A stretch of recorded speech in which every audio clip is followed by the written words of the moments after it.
اب یہاں بات سمجھیں کہ ایک ہوتا ہے کسی بھی لفظ کا لغوی معنی اور ایک ہوتا ہے کسی بھی لفظ کا اصطلاحی معنی، یعنی اس لفظ کا لغوی معنی کیا ہے اور اس لفظ کا اصطلاحی معنی کیا ہے۔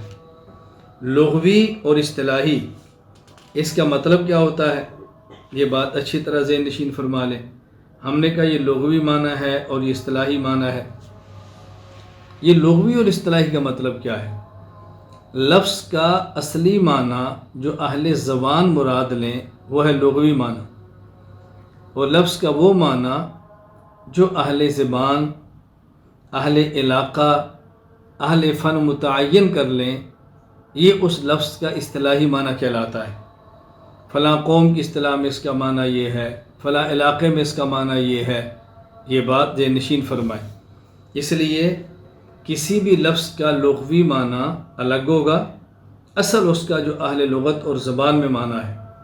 علاقہ بدلنے سے اس لفظ کا معنی بدل جائے گا، قوم کے بدلنے سے معنی بدل جائے گا، فن کے بدلنے سے معنی بدل جائے گا۔ تو لغوی معنی الگ ہوتا ہے، اصطلاحی معنی الگ ہوتا ہے۔ تو یہ سمجھنا ضروری ہے کہ لغوی اور اصطلاحی کا مطلب کیا ہے۔ میں اس کی ایک مثال دیتا ہوں تاکہ بات سمجھ آئے۔ حدیث پاک میں لفظ ہے اسرعکن بی لحاقا اطولکن یدن، صحیح مسلم، باب فضائل زینب ام المؤمنین رضی اللہ تعالی عنہ۔ اس حدیث کا پس منظر کیا ہے اس کو ذہن میں ذرا رکھ لیں۔ یہ حدیث تفصیلاً المعجم الاوسط للطبرانی جلد 4 صفحہ 370، حدیث نمبر 6276۔ حضرت ام المومنین امی عائشہ رضی اللہ تعالیٰ عنہ فرماتی ہیں کان یوم من السنۃ تجمع فیہ نساء النبی صلی اللہ علیہ وسلم عندہ یوما الی اللیل، سال میں ایک دن ایسا آتا کہ رسول اکرم صلی اللہ علیہ وسلم کی ازواج مطہرات رضی اللہ تعالی عنہن صبح سے لے کر شام تک آپ کی خدمت میں حاضر ہوتی اور اکٹھی ہوتی۔ اللہ اکبر، آپ سب کو سال میں ایک بار اکٹھا فرماتے۔ وفی ذالک الیوم، اسی طرح ایک دن میں اکٹھی تھی تو رسول اکرم صلی اللہ علیہ وسلم فرمایا اسرعکن لحوقا اطولکن یدن، تم میں سے میرے پاس سب سے پہلے وہ آئے گی جس کے ہاتھ لمبے ہوں گے۔ حضرت عائشہ فرماتی ہے فجعلنا نتزارع بیننا اینا اطول یدین، ہم نے آپس میں اپنے ہاتھوں کو یوں ناپنا شروع کر دیا کہ ہاتھ کس کے لمبے ہیں۔ تو حضرت عائشہ رضی اللہ عنہ فرماتی ہیں فکانت سودۃ اطولہن یدن، حضرت ام المومنین سودہ رضی اللہ عنہ کے ہاتھ سب سے لمبے نکلے۔ اب ظاہر حدیث کو دیکھیں تو اس کا مطلب یہ ہوگا کہ رسول اللہ صلی اللہ علیہ وسلم کے بعد سب سے پہلے انتقال حضرت سودہ رضی اللہ تعالی عنہ کا ہوگا۔ فلما توفیت زینب، لیکن حضور اکرم صلی اللہ علیہ وسلم کے جانے کے بعد سب سے پہلے انتقال ہوا حضرت زینب رضی اللہ تعالی عنہ کا۔ حضرت عائشہ فرماتی علمنا انہا کانت اطولہن یدن فی الخیر والصدقہ، اب ہمیں سمجھ آئی کہ حضرت زینب ہم سب سے، ان کے ہاتھ سب سے لمبے تھے۔ کیا معنی؟ وہ سب سے زیادہ صدقہ اور خیرات کرتی تھیں۔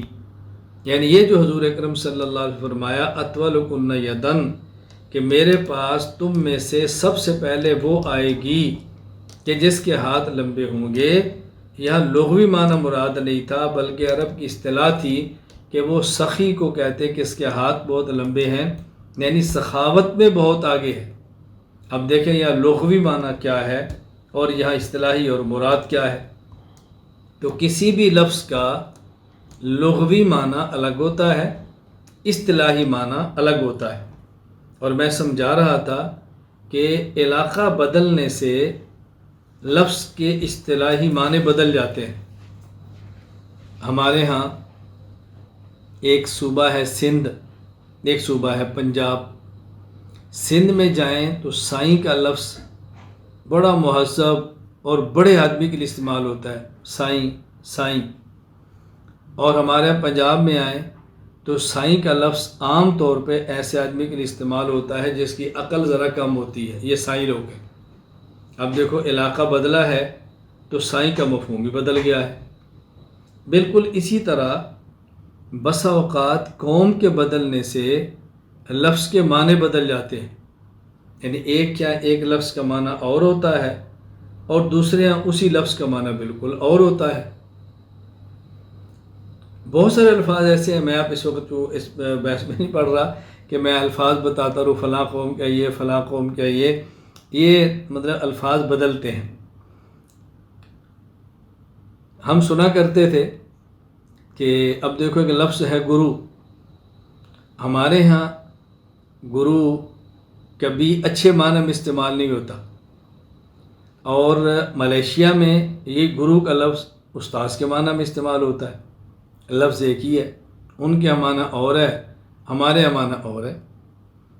استری، اب دیکھیں ہمارے معنی اور ہے اور سکھوں کے معنی اور ہے، حتیٰ کہ ملیشیا میں بھی معنی اور ہے، وہ بیوی کو استری کہتے ہیں، سردار جی بھی ایسے کہتے ہیں اور ملیشیا میں بھی ایسے کہتے ہیں۔ ہمارے یہاں اس پر ایک لطیفہ معروف ہے کہ ایک آدمی تھا مسلمان، اس کے ہمسائے تھے سردار جی، سکھ تھے، تو اس مسلمان نے سردار جی سے کہا کہ ذرا استری بھیجنا، مقصد یہ تھا کہ بچے کی آدھی استری بھیجنا، مجھے گھر میں کپڑے پریس کرنے، استری بھیجنا۔ سردار جی نے اپنی بیوی کو بھیجا کہ جاؤ، مطلب یہ گھر میں کوئی کام ہوگا تو ذرا جاؤ بات سن کر آؤ۔ تو جب وہ سردار جی کی اہلیہ آئی تو اس مسلمان نے سردار جی سے کہا استری بھیجنا، وہ جو گرم والی ہوتی ہے، گرم والی، مقصد ہے کہ میرے کپڑے پریس کرنے ہیں۔ تو سردار جی نے آگے کہا انہوں ہاتھ لا کے دیکھو، مقصد یہ تھا کہ اس کو ہاتھ لگاؤ تمہیں پتہ چلے گا کتنی گرم ہے۔ اب اس کے استری کا معنی اور تھا اور اس کے استری کا معنی اور تھا۔ تو میں صرف یہ سمجھا رہا ہوں کہ لفظ ایک ہوتا ہے، قوم بدلنے سے معنی بدلتا ہے، علاقہ بدلنے سے معنی بدلتا ہے، شعبہ بدلنے سے معنی بدلتا ہے۔ اب دیکھیں متکلم ایک لفظ ہے، اہل تبلیغ کیا جائیں تو متکلم کا معنی الگ ہے، دینی درسگاہ میں آئیں تو متکلم کا معنی الگ ہے۔ تبلیغ یا متکلم کا معنی جماعت نکلتی ہے، ایک امیر ہے، ایک راہبر ہے اور ایک متکلم ہے، اور ایک مسجد میں بیٹھ کے ذکر کر رہا ہوتا ہے۔ اور ہمارے یہاں متکلم کا معنی کہ علم الکلام پہ گفتگو اچھی کرتا ہے، درست ہے، اس کو عقائد پر پختہ ہے، یہ متکلم ہے۔ تو وہاں معنی اور ہے، یہاں معنی اور ہے، تو یہ بالکل الگ تھلگ چیز ہے نا۔ وہاں تو متکلم نے صرف اتنی بات کرنی ہے، ہم سب نے کلمہ پڑھا ہے لا الہ الا اللہ محمد الرسول اللہ صلی اللہ علیہ وسلم، اس کلمہ میں اللہ سے وعدہ کیا ہے تیرے حکم کو مانیں گے، حضور صلی اللہ علیہ وسلم کے طریقے پر چلیں گے، اس کے لیے محنت کی ضرورت ہے، اسی محنت کے لیے مسجد میں جماعت آئی ہے تو آپ تشریف لیں، ذرا بات سنیں۔ وہاں اتنی بات متکلم کرے گا تو کافی ہے۔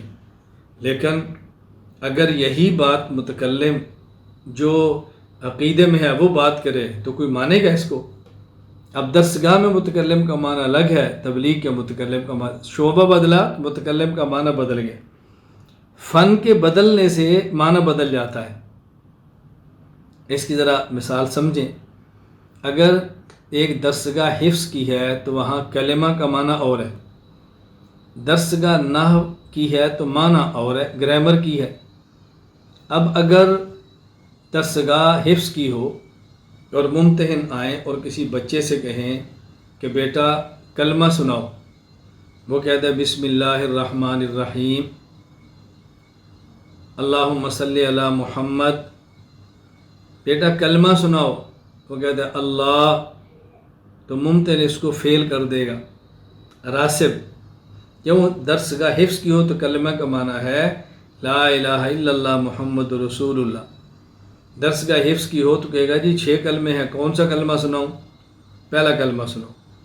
لیکن اگر یہی ممتحن نحو اور گرامر کی درسگاہ کے اندر ہو اور وہ کاغذ لے اور کاغذ پر لکھے حمار اور پوچھے بیٹا کیا ہے، وہ کہ جی کلمہ، تو اس کو 100 نمبر دے گا۔ وہ کیا دے گا؟ 100 نمبر۔ اب دیکھو حفظ کی درسگاہ میں کلمے کے جواب میں اللہ آئے تو تب بھی نمبر نہیں مل رہے، اور یہاں نحو کی درسگاہ میں کلمے کے جواب میں کون سا لفظ آ رہا ہے پھر بھی 100 نمبر مل رہے ہیں۔ کیوں؟ حفظ کی درسگاہ میں کلمے کا معنی اور ہے، اور نحو کی درسگاہ میں کلمے کا معنی اور ہے، لغوی اور اصطلاحی میں فرق ہوتا ہے۔